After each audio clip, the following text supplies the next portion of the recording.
Nithyananda Paramashivoham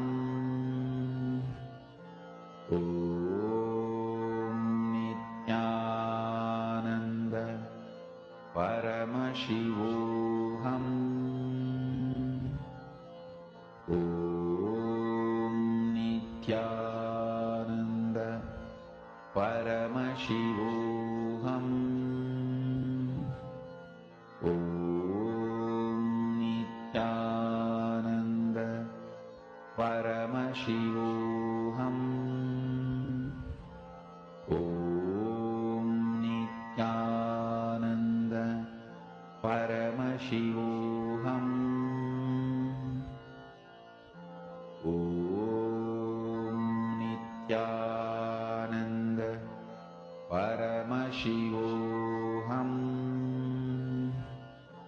Om Nithyananda Paramashivoham Om Nithyananda Paramashivoham. Please relax. I request all the participants to now please relax, and you can post in the chat. What were you able to see? What did Swamiji reveal to each of you? What are the details of the image? What colors did you see? Or the entire image, what did you see in the image? Can I request all the participants to please post? Whatever you saw, whatever Swamiji revealed to you. I request all the participants to please post in the chat and detail out in the chat. Karthikeya, you can actually head to paramashivoham.org and you can join us in the Zoom rooms also.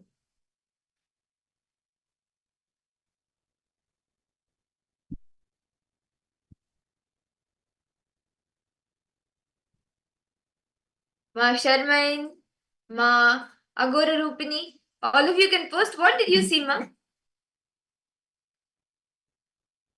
See, don't think, okay, it may not be this, so let me remove it. No. Whatever you saw, as you saw it, just as you saw it, you can detail it out in the chat.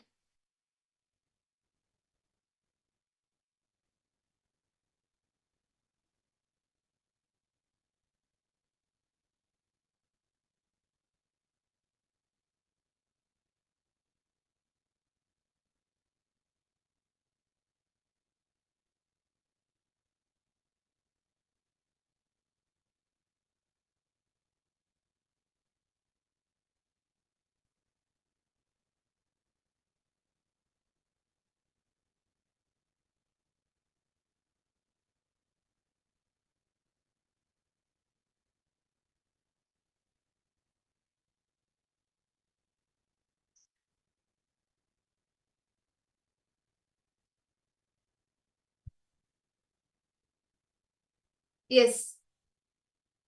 Ma Zhao, Nithyanandam, Ma Siabu, welcome, Ma. Nice to see you. Orange. Okay, that's nice. Ma Ananda Gurini, what did you see, Ma? Green plants, mountains, and water. Okay.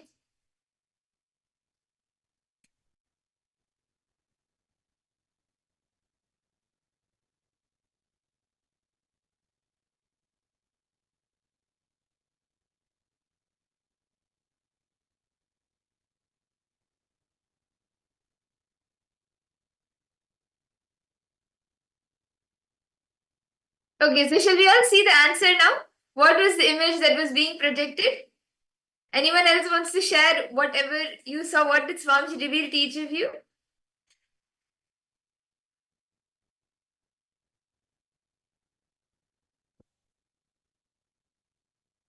Okay. So now let us all see the answer. Let's verify the answer. Okay. So the exact image which we are showing for all the participants is the image of a desert. So you can see over here it's fully muddy, and you can see the sand dunes in the desert, and also the freeze, which is normally present in a desert. So this is what we are showing for all the participants. And you can see there are some few plants as well, like the trees, the cactuses. You can see that. And there's just a slight, like a really thin view of the sky as well. And so we have the answers of trees, and we Anda Golani, and even we have orange. Yes, so all of you have seen the colors of what has been there in the image. Shall we all do another quick round? Can I request all the participants to please tie your ribbons? Please sit straight and tie your eyes. Bring your awareness to your third eye.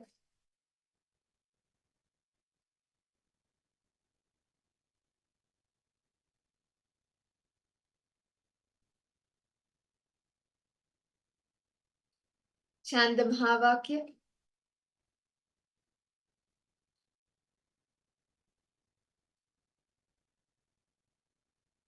We are now projecting an image for all of you. Please start seeing. You can start seeing through your third eye. What is the image that we are projecting? Whatever you see, start verbalizing it. Do not guess, okay, maybe now they showed a desert, maybe it will be something related to nature, it will be something related to Swamiji. Whatever Swamiji shows you, verbalize only that. Don't add anything or remove anything. So let's all get started.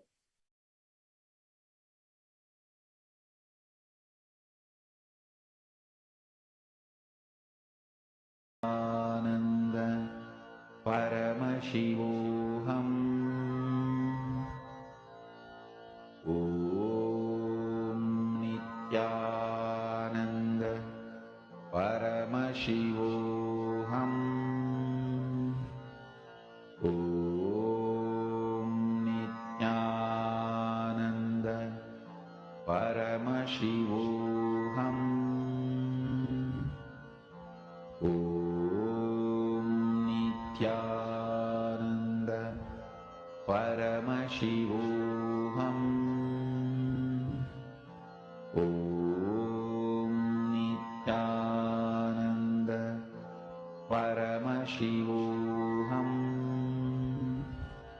Om Nithyananda Paramashivoham Om Nithyananda Paramashivoham Om Nithyananda Paramashivoham Om Nithyananda Paramashivoham Om Nithyananda Paramashivoham Om Nithyananda Paramashivoham Om Nithyananda Paramashivoham Om Nithyananda Paramashivoham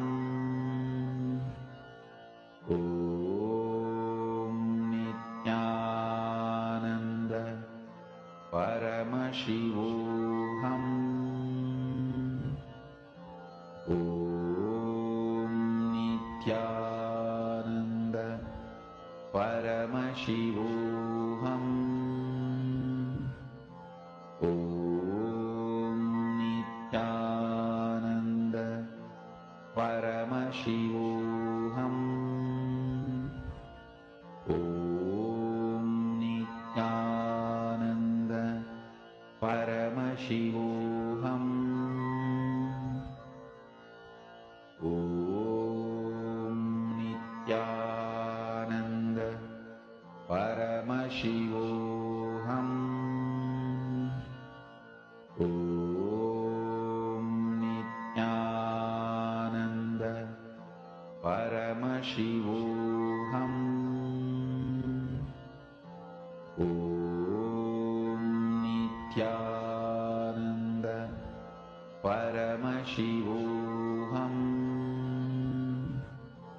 Om Nithyananda Paramashivoham. Om Nithyananda Paramashivoham. Om Nithyananda Paramashivoham. Om Nithyananda Paramashivoham. Om Nithyananda Paramashivoham. Om Nithyananda Paramashivoham. Om Nithyananda Paramashivoham. Om Nithyananda Please relax. Paramashivoham. I request all the participants, you can slowly open your eyes now. And start detailing out in the chat whatever Swamiji showed you, whatever Swamiji revealed to you, start detailing it out, whatever you were able to verbalize, whatever you saw, start detailing it out in the chat. Any colors, any shapes, any other things that you saw in the image.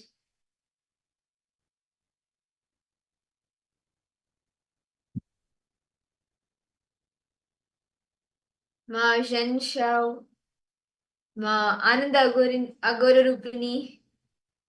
Each of you can post whatever Swamiji revealed to you. You can post that.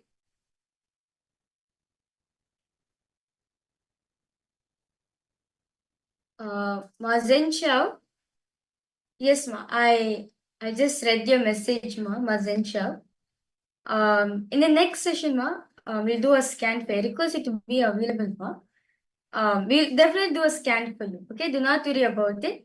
You're coming the right time. Swamiji is here, so do not worry. Swamiji is healing you. We'll do a scan for you, ma Zhen Shao. Don't worry about that.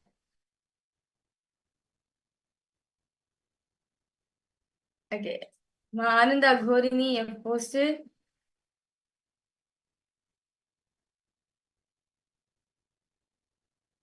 Green plants, mountains, blue sky, white clouds, brown color buildings, and water reflection. Okay. Masyahu, you're able to see pink. Okay. How about for you, Malinga?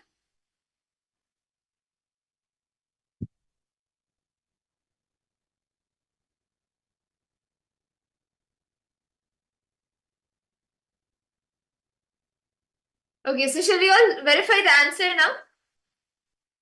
I request all the participants, you can actually verify the answer. We'll be showing the answer to all of you now. So this was the image that was being projected. It's a very beautiful image of many flowers. There is pink flowers, purple flowers, and even like orange and yellow. So this was the image that was being projected for all of you. And with that, now let us all enter into the next session of our day.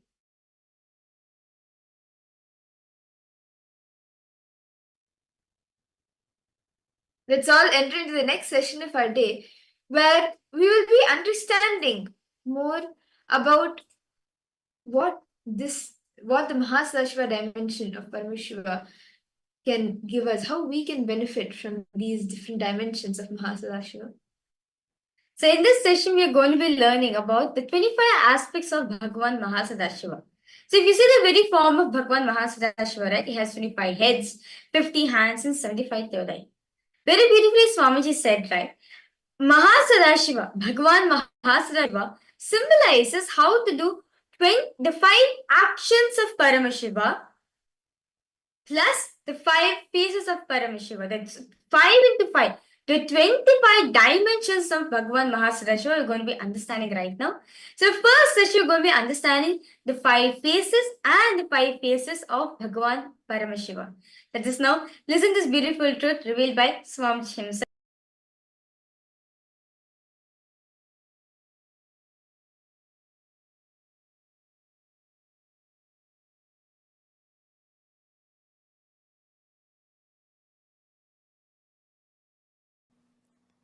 Paramashiva,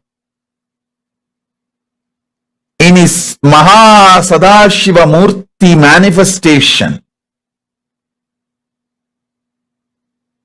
who is the Lord of Maha KAILASA, with 25 heads, 75 eyes, 50 hands,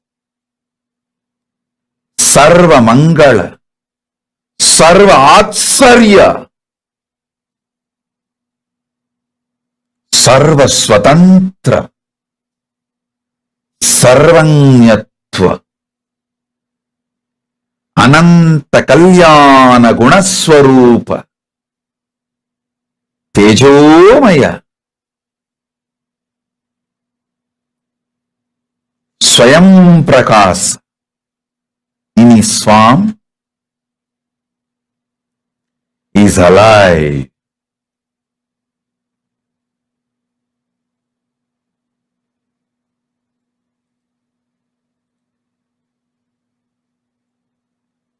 Listen.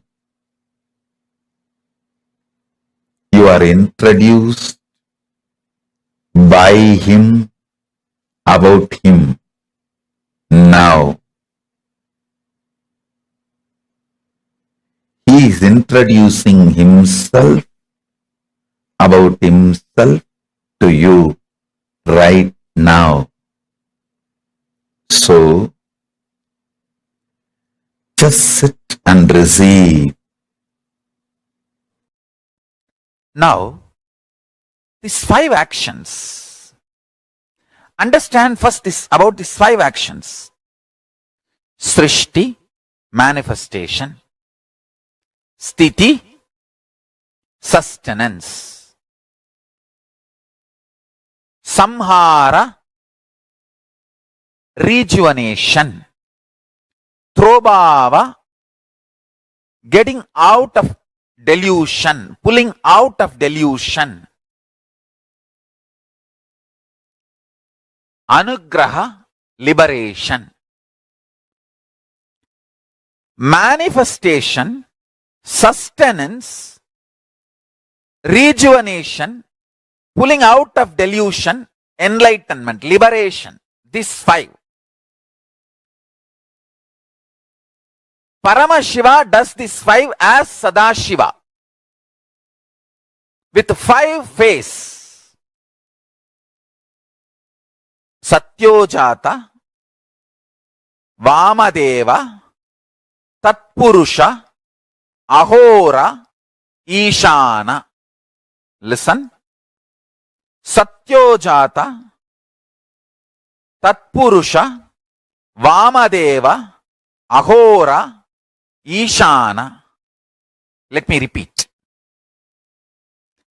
Tatpurusha, Vamadeva, Agora, Ishana, and Satyojata. Listen intensely. Listen sincerely. Satyojata face of Paramashiva does creation, manifestation. It is the face facing western direction. It does manifestation, Satyojata. Then Vamadeva does sustenance. Agora does rejuvenation. Tatpurusha does pulling out of delusion. Ishana does liberation. The Ishana face is looking upper direction. Listen, I'll repeat. Satyojata does manifestation. It is facing western direction. Vamadeva does sustenance, faces north direction. Agora does rejuvenation, faces south direction. Tatpurusha does pulling out of delusion, faces east direction. Ishana faces upper direction, and that does the job of liberation. Now listen.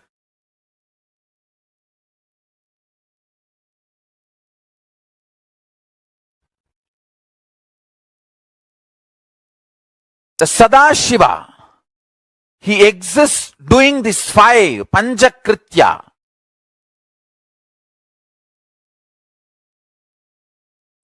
Each phase, Phase of Sadashiva, for example, the Ishana Phase of Sadashiva, as Ishana Murti, he does separately 5.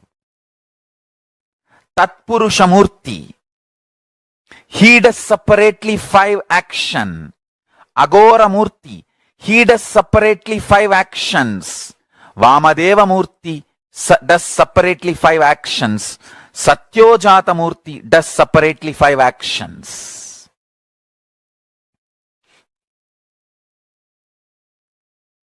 I'll tell you one by one.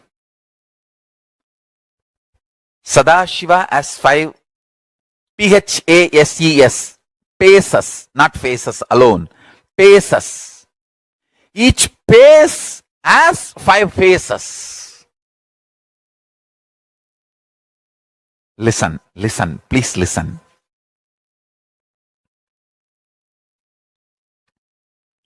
Sadashiva has 5 phases, PHASES, paces.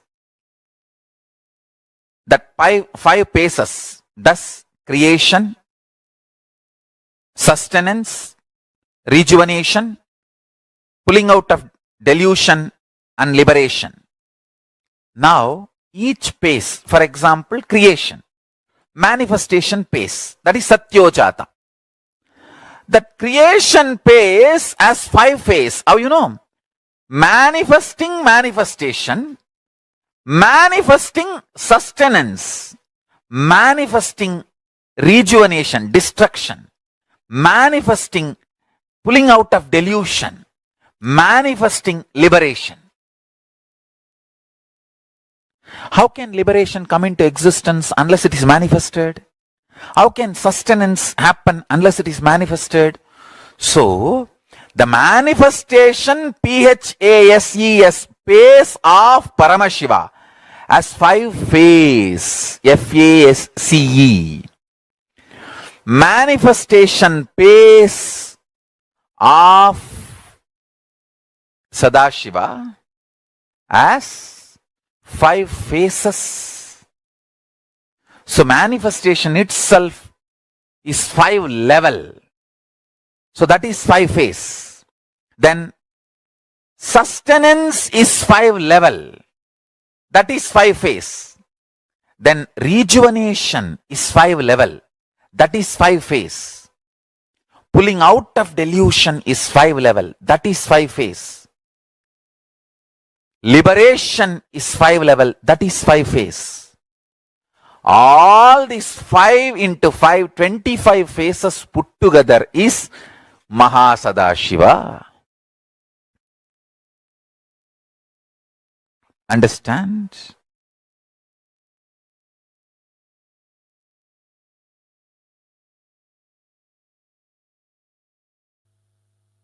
I'll introduce this word, algebraic topology.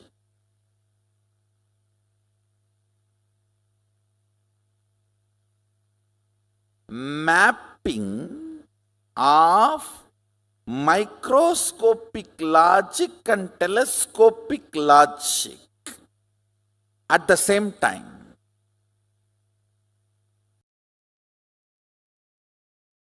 I'll reveal step by step. Internalize. It is very important for anybody who want to be my follower, because only if you know what is Paramashiva, you will understand the meaning of Paramashivoham. This whole thing is not just happening in KAILASA, it is happening inside you.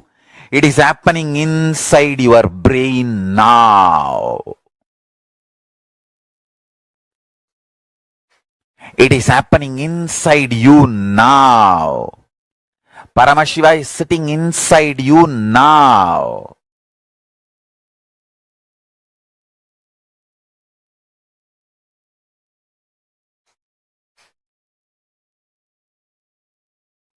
When first time Arunagiri Yogeshwara told me this, I literally jumped and touched my own feet and put it on my own head. I became so excited. I did not know what to do. Because when Arunagiri Yogeshwara was telling me this truth, it was so alive and real. In Vedas and Agamas, in Hindu tradition, now this moment is not emptiness or nothingness, it is Purna, complete, everything. This moment, this Chana, this second, now is the time Kala Bhairava meets our consciousness. And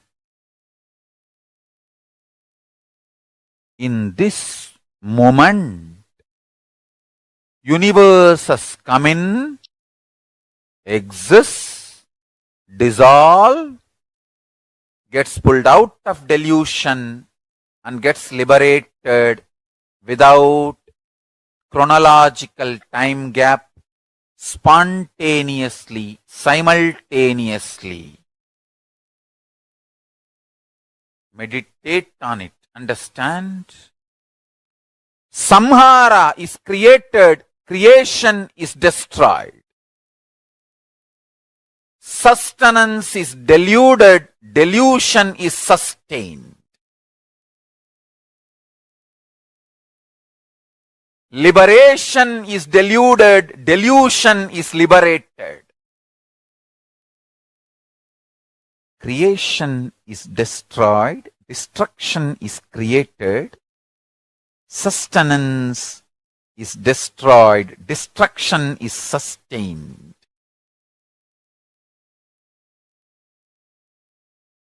Delusion is liberated, liberation is deluded. Creation is deluded, creation is liberated. Creation is sustained, creation is destroyed. Sustenance is created, sustenance is destroyed. Sustenance is deluded, sustenance is liberated. Destruction is created, destruction is maintained, destruction is destroyed.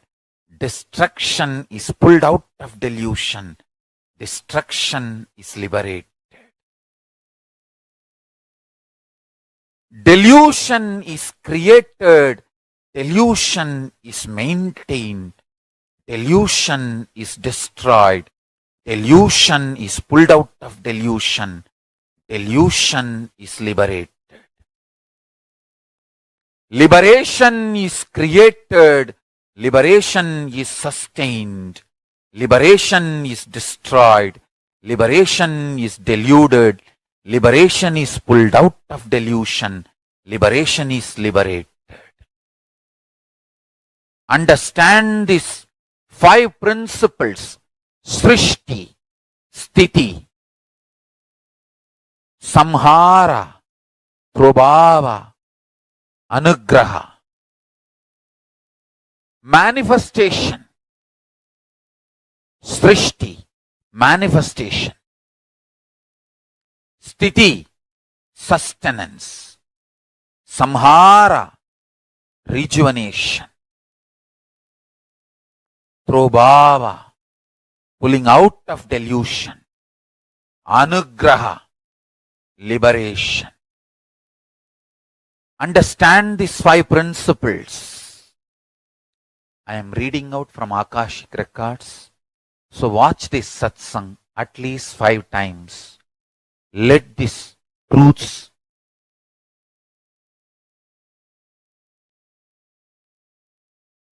vibrate, reverberate in you. Creation is created. Creation is sustained. Listen carefully. Srishti. Manifestation is manifested. Manifestation is sustained. Manifestation is destroyed. Manifestation is pulled out of delusion. Manifestation is liberated. Sustenance is manifested. Sustenance is sthiti. Sustenance is manifested. Sustenance is sustained. Sustenance is rejuvenated. Sustenance is pulled out of delusion. Sustenance is liberated.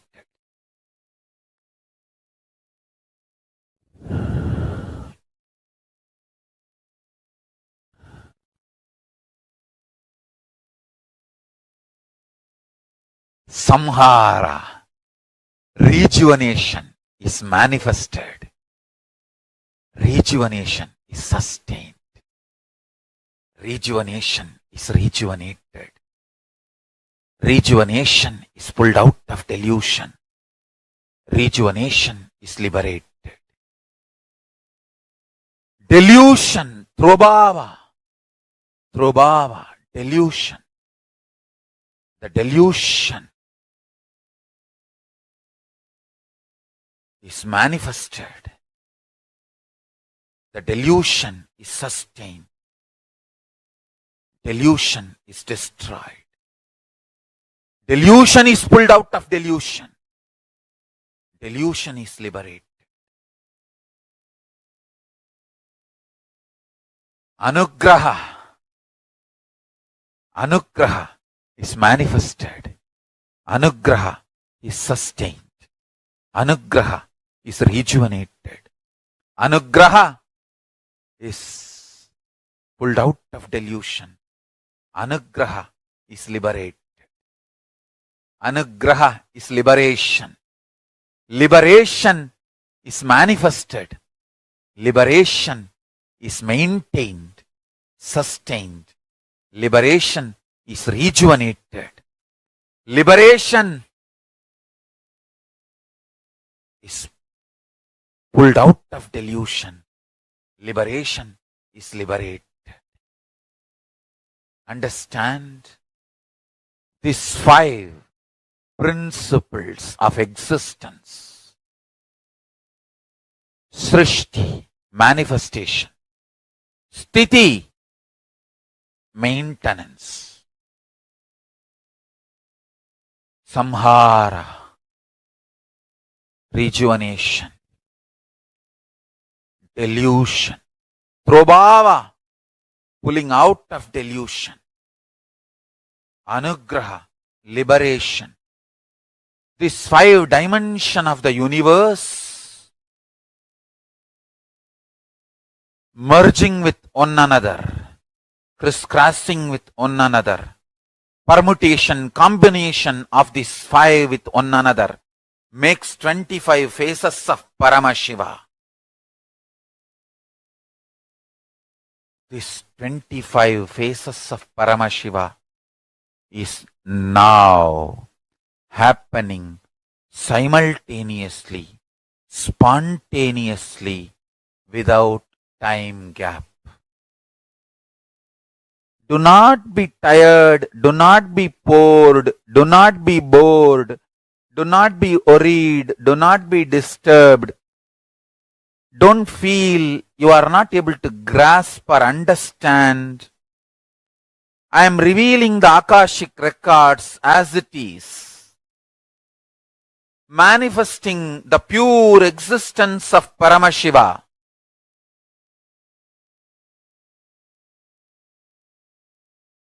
Principle of creation getting created.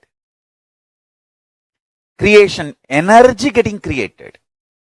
So, the permutation combination of all these 5 into 5 is 25. All the 25 happening in you now. Now. Listen. If you meditate on this, you will understand. Some people manifesting in your life is creation. Some people leaving your life is rejuvenation. Some people getting back to your life is pulling out of delusion. Some people are adding bliss, joy to you, and you adding bliss and joy to them is liberation. All this, understand, whether it is people, places, object, health, anything you experience, it is all just the 25 principles manifesting, happening in you. If you are fighting with that happening, you are Jiva. If you are master of that happening, you are Shiva. If you sit now and complete with all these 25 happenings in your life, internally, externally, internally, some good things getting created. Some things which you think as good getting destroyed, rejuvenated. Some things getting pulled out of delusion. Some things getting liberated. Listen carefully.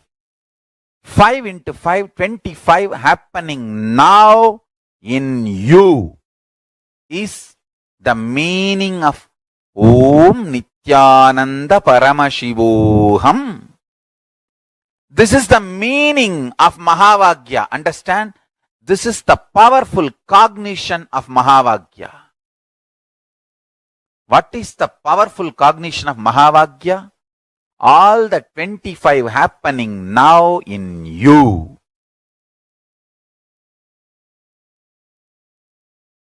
All the 25 happening now in you.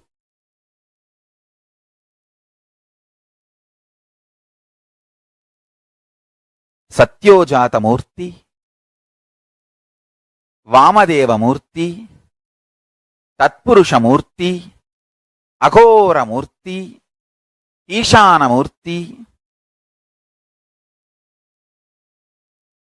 All the 5 put together as Sadashiva Murti, and all the 5 into 5 put together as Mahasadashiva Murti is happening in you now.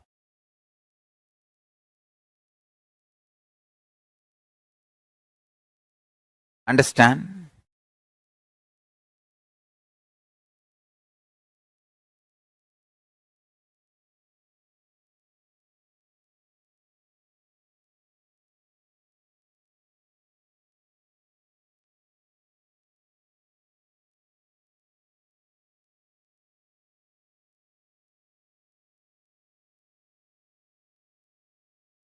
Listen carefully. I am teaching you the science Paramashiva Jnana, Paramashiva Vijnana, brought by Parashakti, given by Paramashiva himself to Parashakti and brought by Parashakti to planet Earth, Kanchi.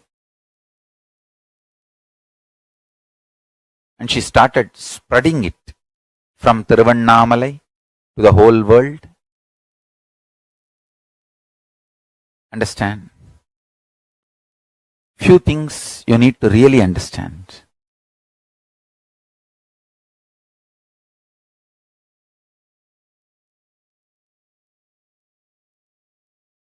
Understanding the multiple dimensions of your existence can coexist without chaos and prioritizing simultaneously, spontaneously in you makes you chaos free, stress free, tiredness free, incompletion free, worry free. Listen, I'll explain. Very simple thing I can tell you. Visualize yourself with the 25 heads of Paramashiva, 75 eyes. Now decide all your problems, difficulties, business, everything. You will think through these 25 heads and find solution. Please listen.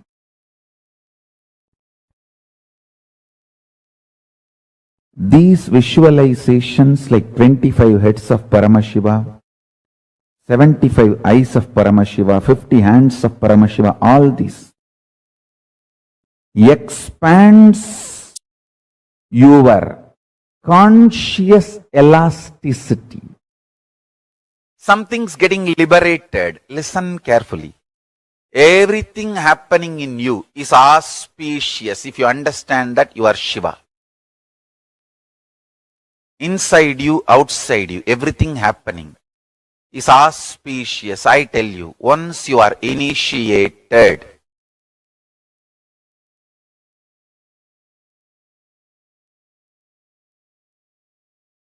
once you are initiated, once you are my disciple, listen very clearly.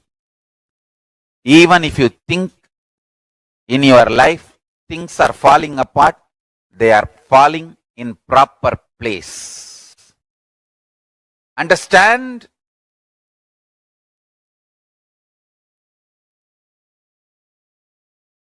Nothing is falling apart. They are all falling in place.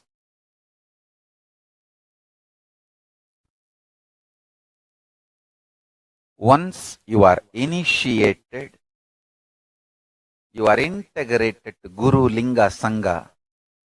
I tell you,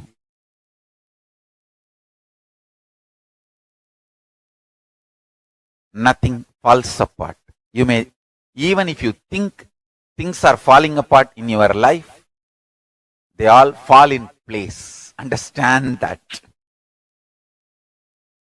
Nothing falls apart.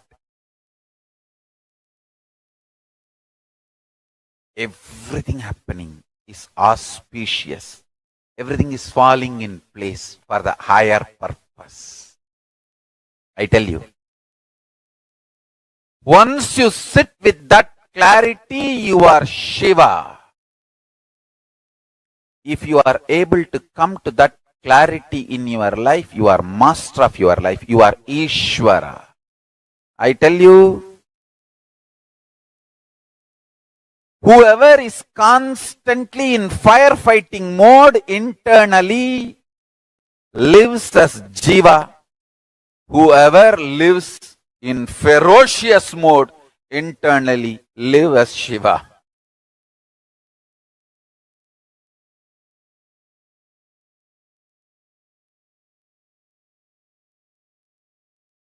Listen, please listen.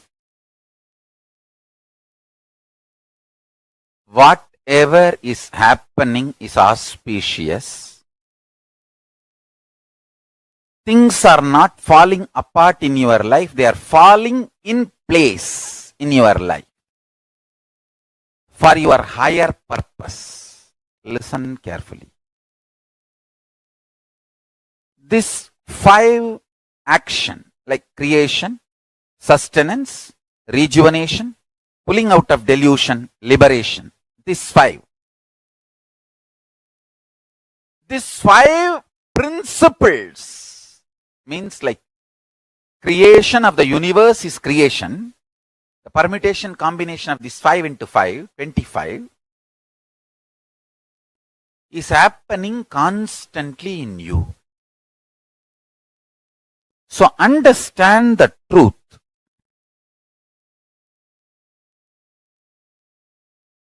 Everything happening in your life is auspiciousness.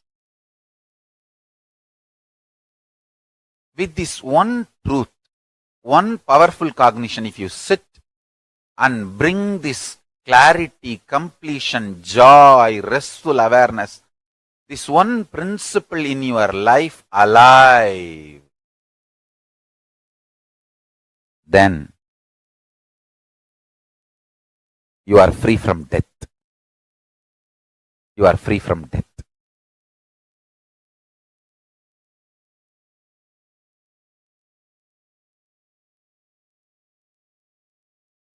I can give you thousands of sacred secrets about death.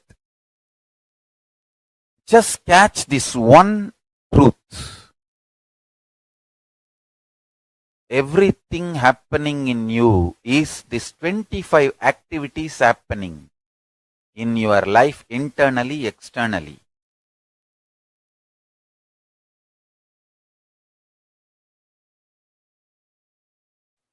Listen. Sadashiva, the 5-dimension, creation, sustenance,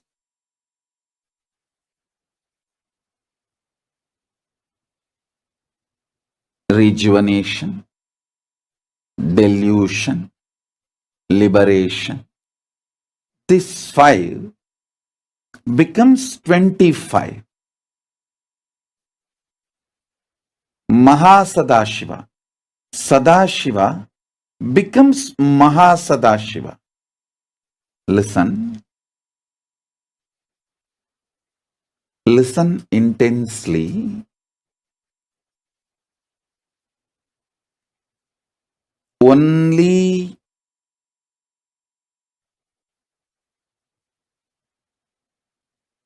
if you evolve to the level of oneness, at least intellectually, you can understand creation, sustenance, rejuvenation, pulling out of delusion, liberation, all the 5 happens simultaneously, spontaneously, synergetically, like synesthesia. Listen. Today I have introduced one more new word, synesthesia. Listen. Synesthesia means, I'll give you direct meaning. Synesthesia is an anomalous blending of the senses in which the stimulation of one modality simultaneously produces sensation in different modality. Synesthetes hear colors, feel sounds, taste shapes. Listen. If you understand this synesthesia is actually experience of a power of oneness in physical sensory level.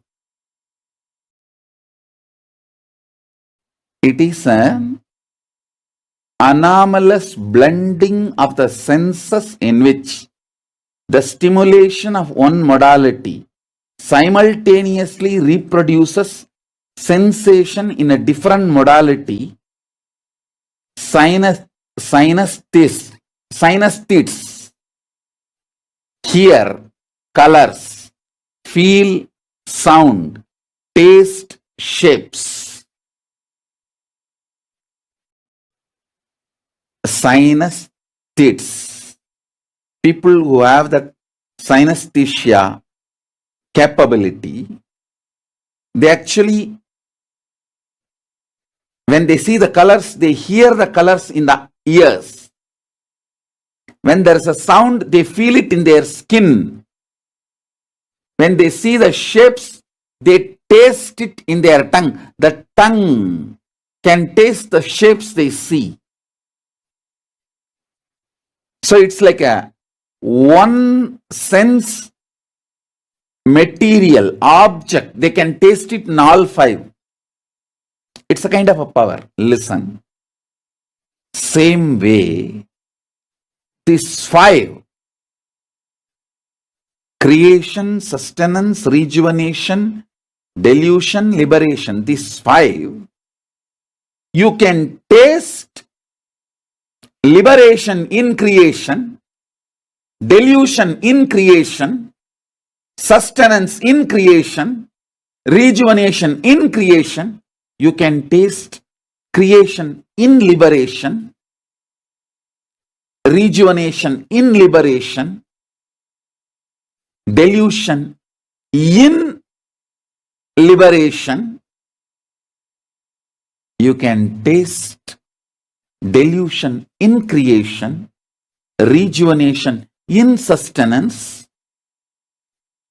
All the five happens simultaneously, synergetically, spontaneously, synesthetically. Listen. Only when you understand this intellectually, you will see your five aspects of 5 head of Paramashiva becoming 25 head. I asked once my guru, why Mahasadashiva's form is not worshipped in many temples commonly? See, all Paramashiva's 64 forms are worshipped in many temples commonly, like Nataraja will be there in every Shiva temple. Lingodbhava will be there in every Shiva temple. Linga will be there almost in all Shiva temples. Ardhanarishwara, many Shiva temples has. Even the rare forms like a Veerabhadra or Agora are worshipped in some temples. Kala. All 64 forms are worshipped in so many temples, but Mahasadashiva, totally I have seen only 2 temples having Mahasadashiva form. One in Tiruvannamalai temple, North Tower, only one place. In Madurai, in only one place. Other than these 2 temples, I have not seen anywhere Mahasadashiva form. Of course, now in all KAILASA we are putting. In the ancient temples, I asked my guru why. He said, Mahasadashiva form can be even understood only by yogis who is able to cognize oneness. Only if you experience the power of synesthesia. Only the synesthetics can understand. In creation, there is destruction. In creation, there is liberation. In creation, there is delusion. All the 5 happens simultaneously, spontaneously, synergetically, synesthetically.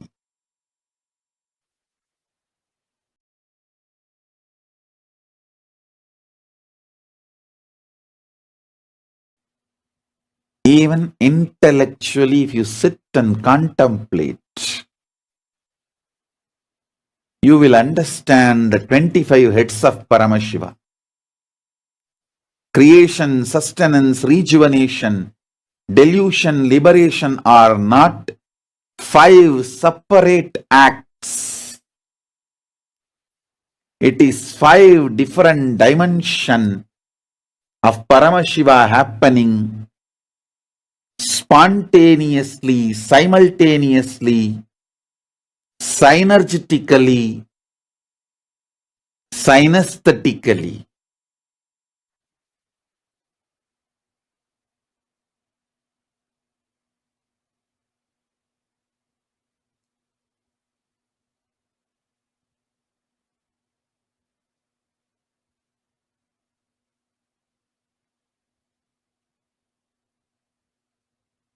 using your brain to understand this principle will awaken Mahasadashiva's presence in your being.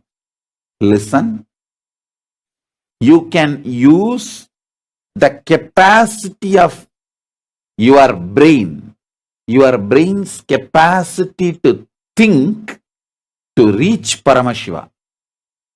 Buddhism continuously teaches only in no mind state you can reach Buddha. Hinduism does not close the doors for thinkers. Hinduism is such all-accepting tradition. It does not close the doors for thinkers. Even if you sit and think, use your thinking. How?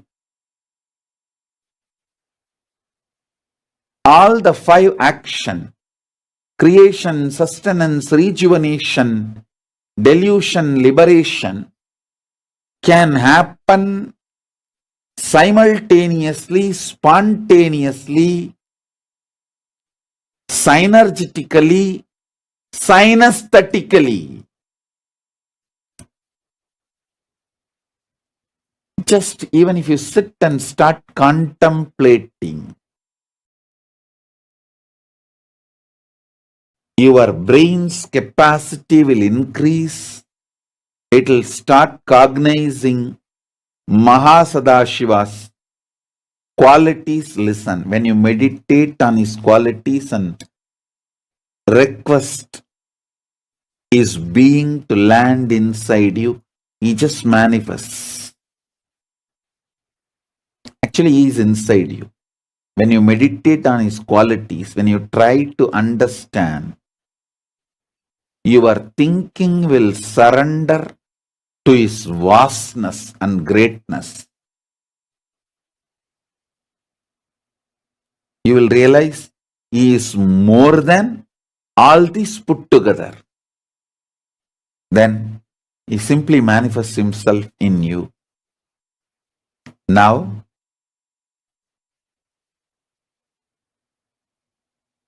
I'll manifest him in you.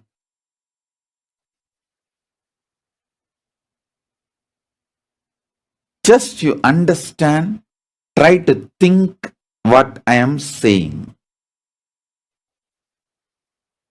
Creation, sustenance, rejuvenation, delusion, liberation. These are the 5 phases of Sadashiva.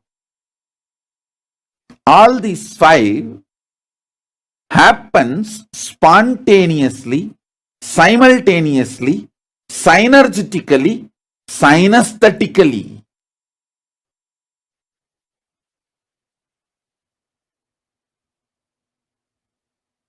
How this is happening? Start thinking. Listen.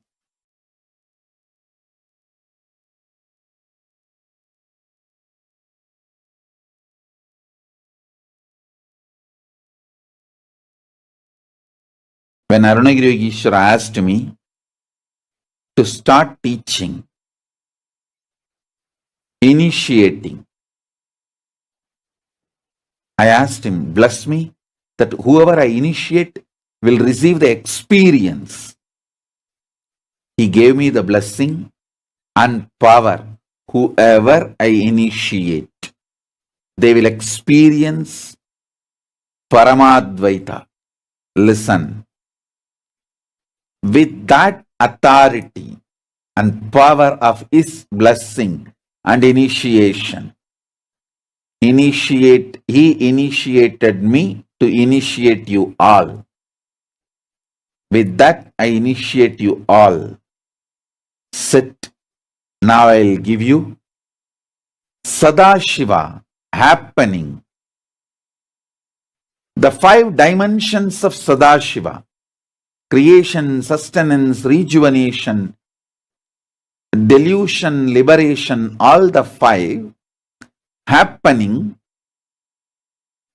spontaneously, simultaneously, synergetically, synesthetically is Mahasadashiva. And more, you contemplate, try to think, analyze, understand through your brain, internalize through your thinking what I am revealing now. I'll initiate and make you experience the Mahasadashiva, Paramashiva's manifestation of Mahasadashiva. When you focus on the source of your first person,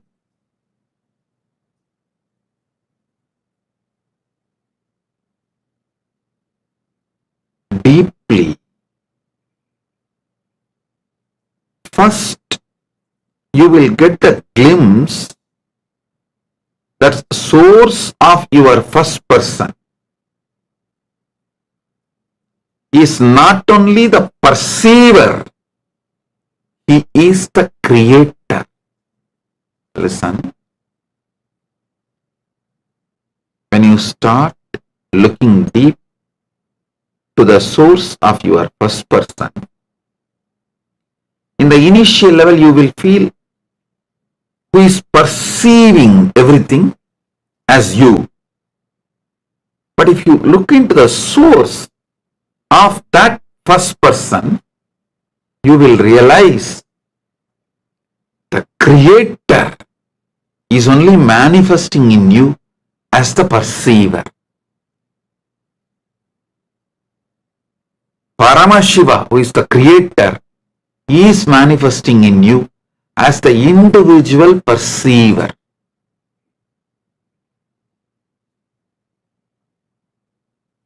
When you settle in that space, all your fears about perceived will disappear, because you can just break anything which creates fear in perception.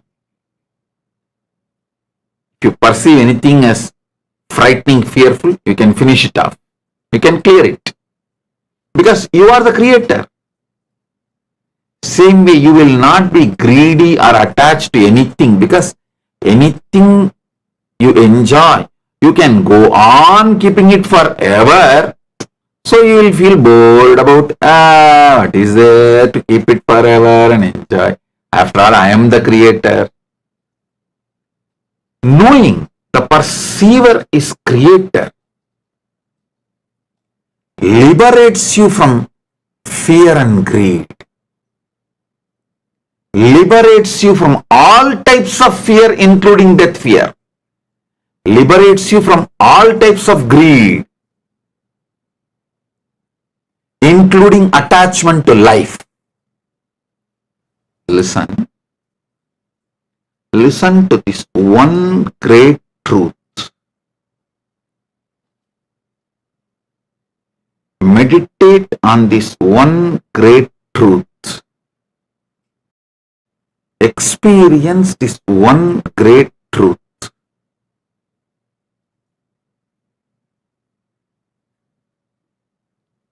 When you start seeing, focusing on the source of your first person,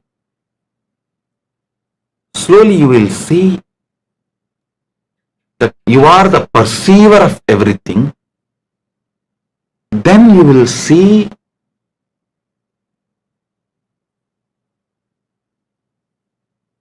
you are not just perceiver. The source of your perceiver is the manifester.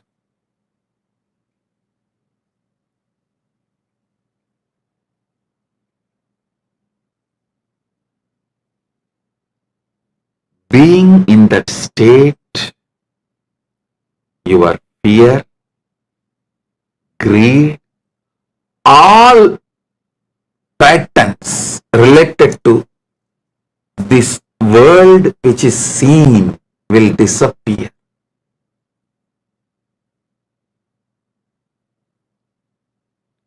I tell you, Listen, I'll tell you. Some of the deepest truths you will experience when you deeply look into the source of the first person. So I am telling you some of the fundamental secrets. If you start looking at the source of your first person, the amount of integrity will happen in your brain. The amount of energy will manifest in your brain. The amount of involvement you need to do to have the conscious access to the superconscious happening inside you. Only then you will understand it is experience. I strongly recommend you focus your energies and start practicing looking at the source of your first person, and side by side learn little agama, learn about how Paramashiva exists, how his various manifestations exist, how they are connected to him.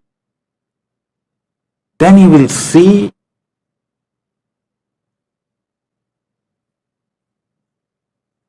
the more you look at the source of your first person, the more of the agamic truths becoming reality in you. More and more your life and sadhana becomes exciting, enlightening. You manifest experiences, you manifest powers. The whole journey becomes such a joyful journey. I tell you, combination of Vedanta and Agamanta is the best foolproof method. Just with rituals, you may get lost, you may not know the ultimate, you may just be more ritualistic, and you may even lose the spirit and intensity. And just with Vedanta, you will lose the same intensity, and you may just become monotonous and may even get depressed because there's nothing exciting. The combination of Agamanta and Vedanta is the best ultimate. Icing on the cake is Guru's initiation. Shaktipada. So I tell you, when you look deeply at the source of your first person, you will actually experience the various components of you and the relationship between the source of you and the various manifestations and components of you. You will realize the same in cosmos, Paramashiva, and the relationship he has with his own various manifestations.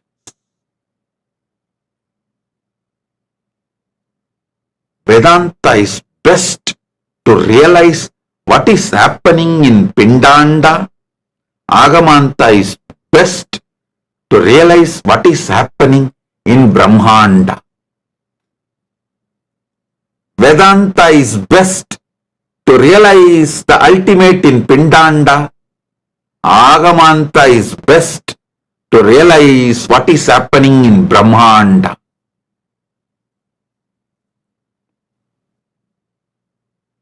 At least to all my disciples, I insist that all of you learn little Sanskrit and start reading, at least in the initial level, read the Agamas which are already translated into English. At least among the 28 agamas, 8 are already translated into English and available. Start reading them. Then once you get the taste, you can start studying more Sanskrit and study more agamas. At least some of the basic Jnanapada or the Kailasa Vivarana, how the Kailasa exists and how Paramashiva is Navatattvas, how he manifests in 9 different manifestation of his own, all that, the basic truths. Because when you look into the source of your first person, many things you will experience. If you have little knowledge of Agama, you will see, oh God, what's described in Agama exactly is manifesting. That will excite your journey to reach the Paramadvaita Satya, Paramashiva Pada. Oh.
Nithyananda, to all participants. That was a very beautiful revelation. Swamiji spoke on the 5 phases and the 5 phases of Bhagavan Paramashiva as Bhagavan Mahasadashiva. I request all participants to post what each and every one of you understand as in this session, Swamiji very beautifully gave us one technique how to handle things simultaneously, synergetically, with any chaos, without any fear, incompletions or anything. Okay. I see participants, Aishwarya Murali, you have posted. Just read your message. Planning from 5 phases. Planning 5 phases. Okay, nice.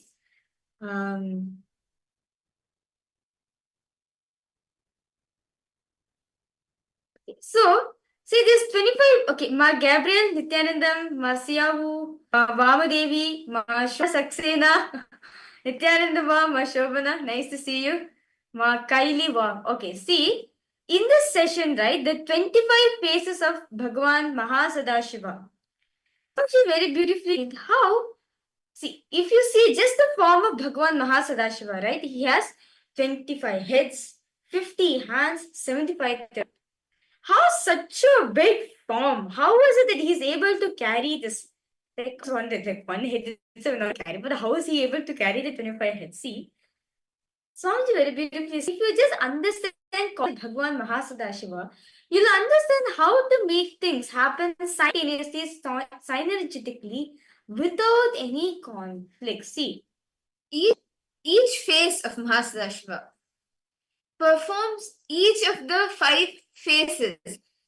Paramashiva has the 25 heads, but each of those heads have the different phases. Like one phase represents the creation, one phase represents sustenance, one phase represents the rejuvenation, one phase represents the putting into delusion, and the last phase, it represents liberation.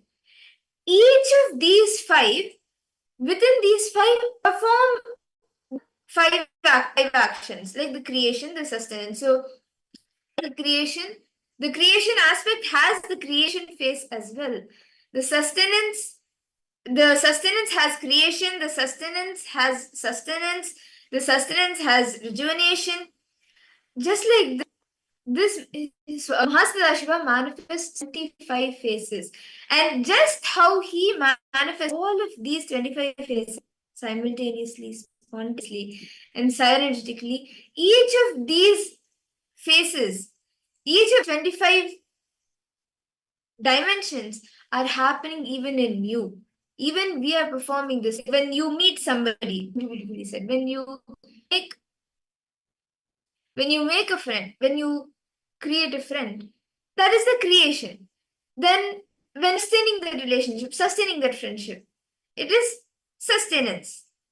Then when they leave you, when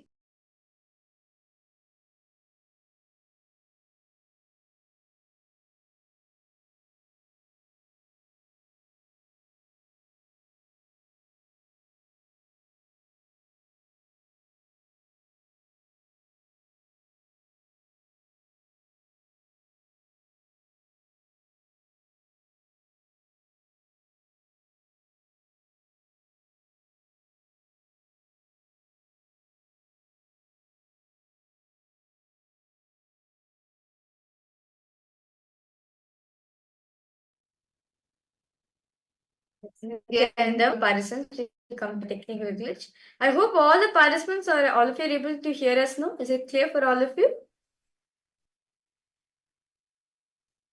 Okay, that's nice. Okay. So as Swamiji was beautifully sharing, you create a friend, when you make friends, you are having in the creation aspect. When you are holding that friendship, nourishing that friendship, that relationship, that is the sustenance aspect, the sustenance dimension. Then when for some reason that friend leaves you or that person they leave you, the rejuvenation aspect. Then when they come back into your life, that is pulling delusion.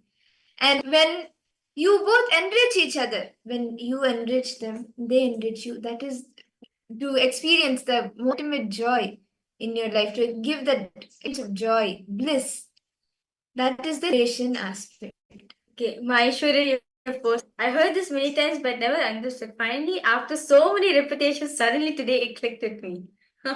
See, let us understand these 5 dimensions of Paramashiva. It's happening simultaneously. All these 5 actions are happening together. Just like how the Mamadra explained, right? How the 5 dimensions of the 5 actions of Paramashiva are also manifest in us. Now, these 5 man see in creation, sustenance is needed. In creation, rejuvenation is needed. In creation, putting in delusion is needed. In creation is needed. So understand all these 5 combinations are put together, are happening simultaneously, synergetically, without any chaos, without any fear, without incompletion. And whatever is happening in your life, anything and everything that's happening is auspicious. Everything is falling in place.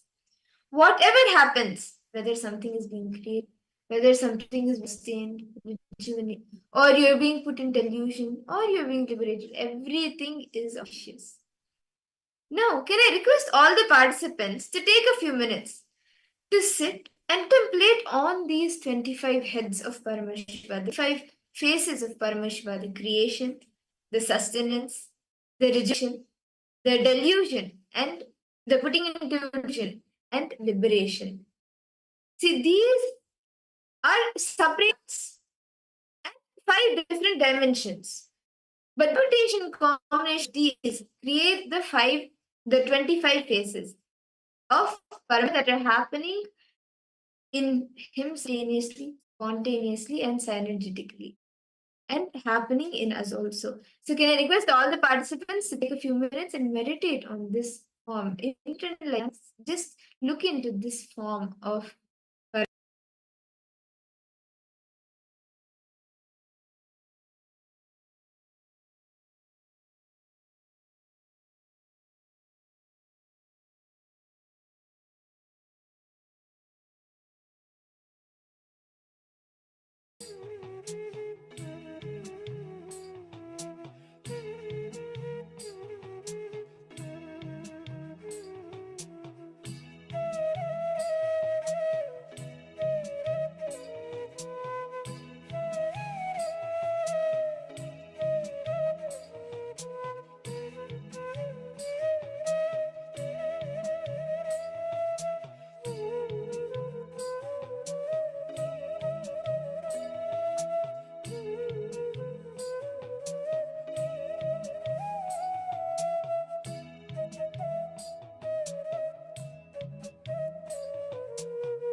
I hope all of you have been able to contemplate and meditate on this form of Paramashiva, the form where he exists with 25 heads, 50 hands, and 75.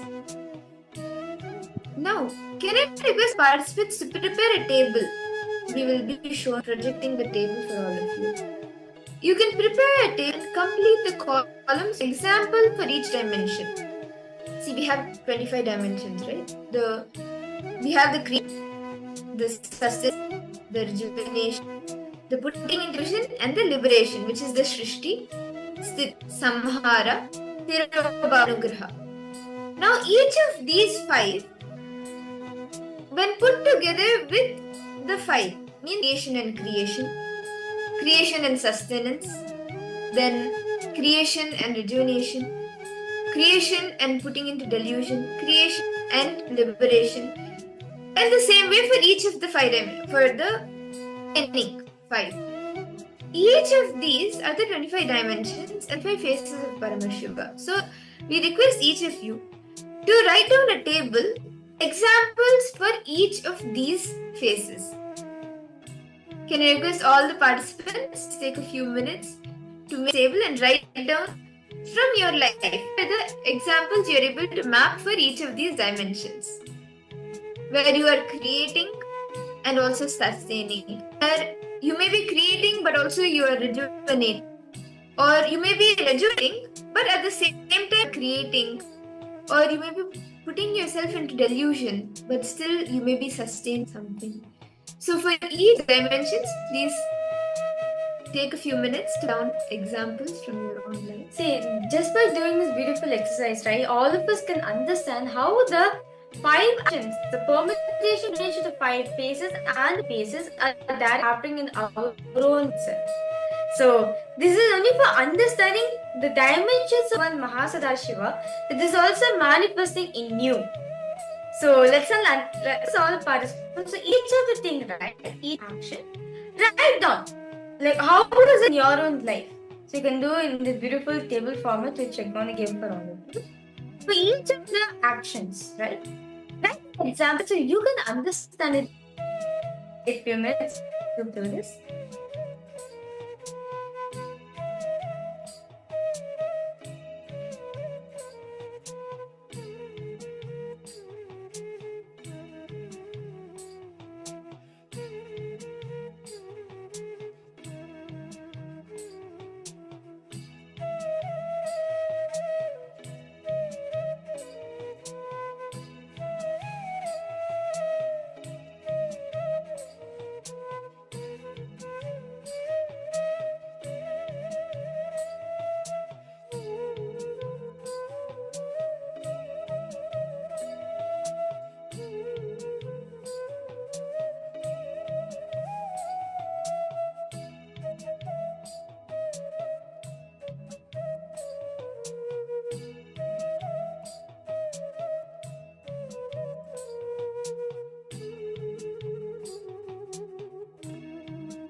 Nithyananda, I hope all the participants, all of you have been able to write down different examples in your own life where you have manifested these aspects. Now, can I request all the participants, you can actually share with us what are the different examples that you have been able to where these have actually been happening, these different aspects have been happening in your life.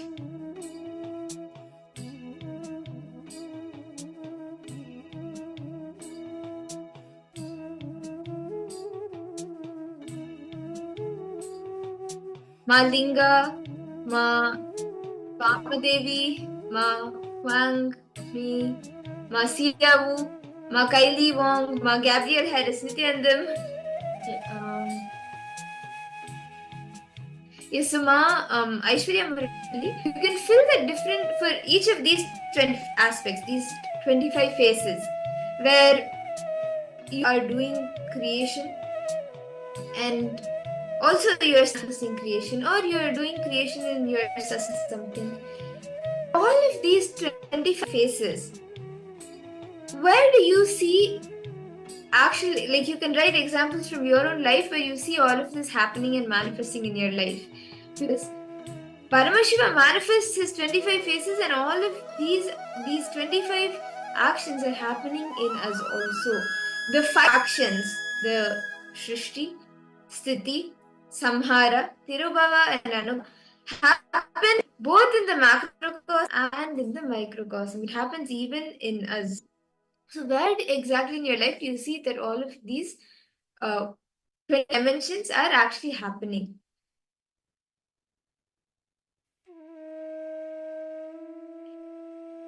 Now, can I request participants to take a few minutes? Visualize the form of Mahasadashiva, Bhagavan Mahasadashiva, with the 25 heads, the 30 hands, and the 75 eyes. Visualize the entire form of Paramashiva, Mahasadashiva, and visualize yourself as form. Visualize yourself in that form. Visualize yourself in that form of Mahasadashiva, and breathe with all of those 25 heads. Breathe intensely, just inhale and exhale with those 25 heads. Can I request all the participants to please take a few minutes to visualize, just sit and visualize yourself as Mahasadashiva.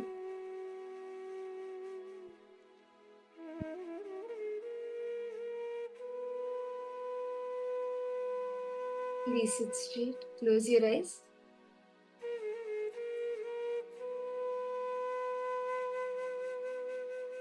Visualize these 25 ears with 25 heads, 50 hands, and 75 eyes. Entire form of Mahasadashiva. Visualize yourself doing these 25 faces of Mahasadashiva.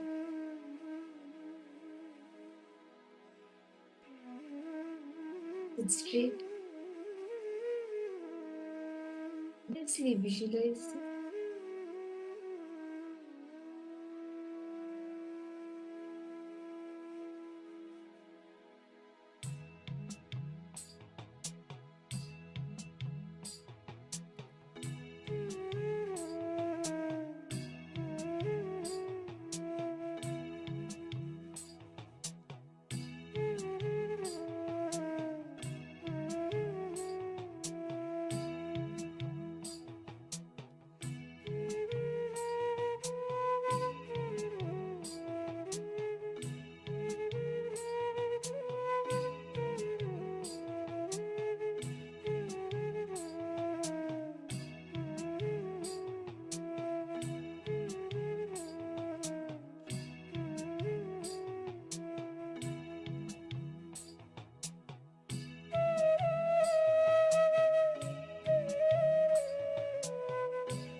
I request all the participants, that same space that you are in, after visualizing yourself as Bhagavan Mahasadashiva, yourself with the form of Mahasadashiva, with the 20 heads, 50 hands, can I request each of you to start contemplating and seeing the statement. Exactly, when you start focusing on the source of your first person, what is that statement? Like, dive deeper into yourself, into your understanding of who or what you are, as what you perceive yourself as you. Acknowledge you experience things through your senses. Visualize, analyze, and look in what exactly is the source of your first person, and who or what do you perceive or what do you acknowledge that you experience through your different senses, whether it is the hearing, the sight, the taste. What do you perceive and what do you experience? Start seeking the source of the person in you. Just contemplate on beautiful mystery given by Swamiji.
Now, and because all participants, all of us are now beautifully seeking the source of the person in this, right? Now, feel with yourself that you are the perceiver. To experience the source from the perception originates. An innate essence that fuels everything in existence. Just see every single thing. Just see. What is it that is me to perceive world? What that is seeking? What is it that is perceiving me? That's making me experience. The greed. All essentials in my life. Just seek yourself.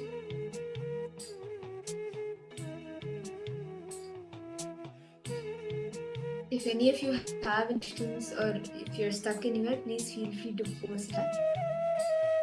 Now, Aishwarya Murali, were you able to, did that answer your question? No?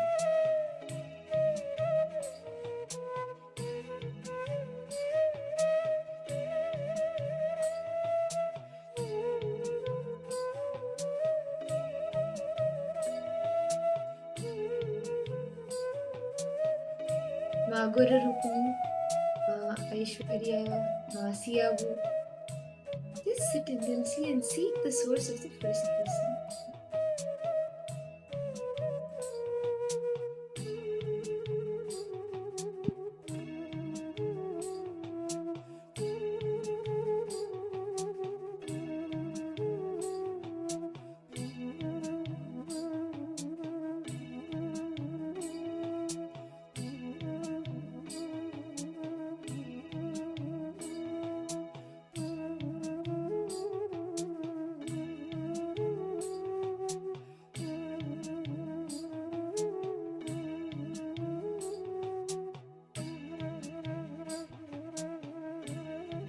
Or seeking within yourself.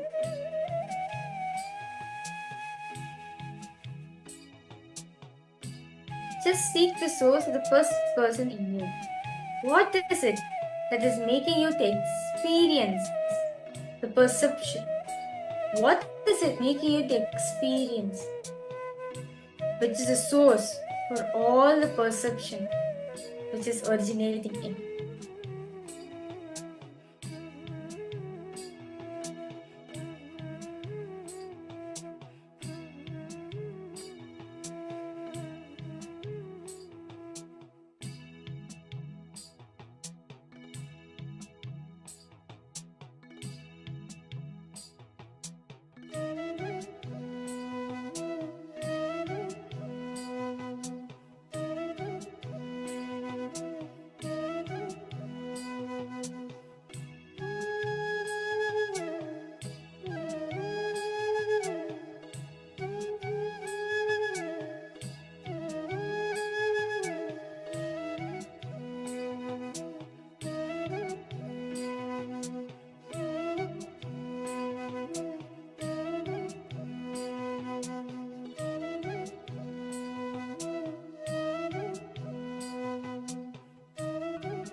all of us are doing this beautiful exercise. We are now going to be entering into a very process where you are going to be guided as visualizing yourself as Bhagavan Mahasadashiva, seeing how the Panchakrityas are simultaneously advancing in you. Now enter in this beautiful process.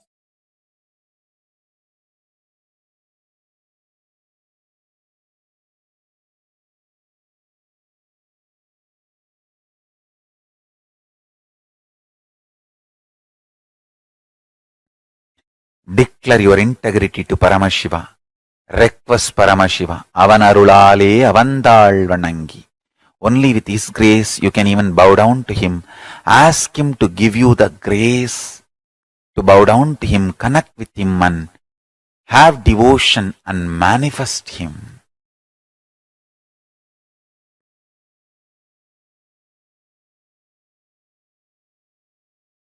That's enough.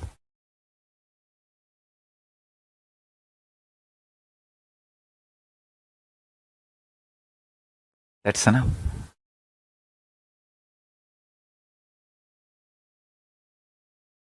He will manifest and bless all of us.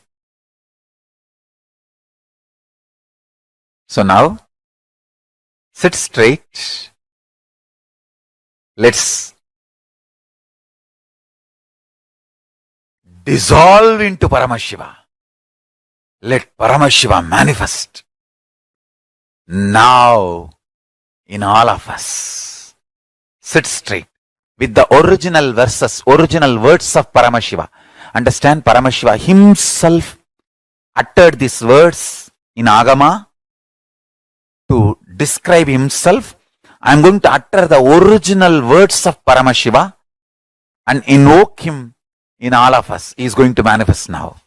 Sit straight. Close your eyes.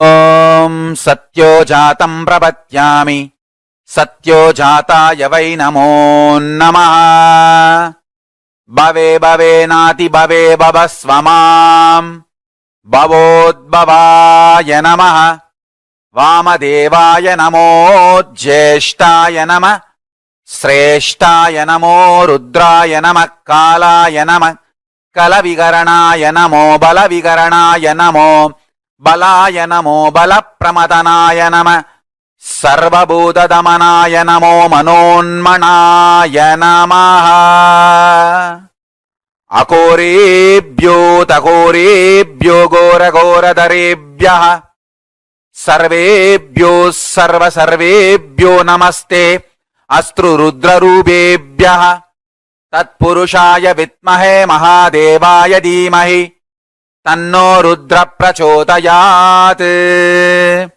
Isana sarva vidyanam Ishvara sarva bhutanam Brahmatibatir Brahmanotibatir Brahma Shivo me astu sada Shivom.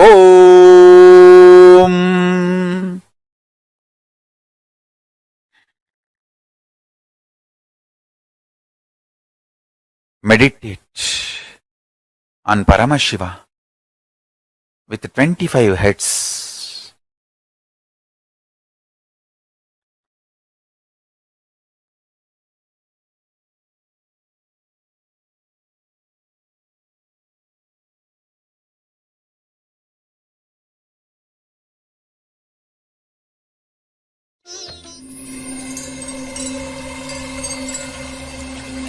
I welcome you all with my love and respect.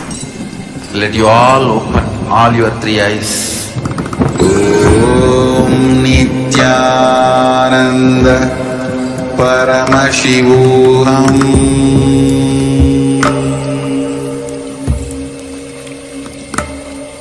Om Nithyananda Paramashivoham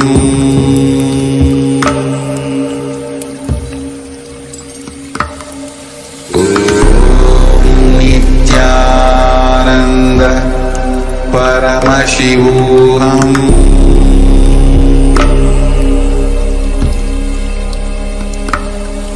Om Nithyananda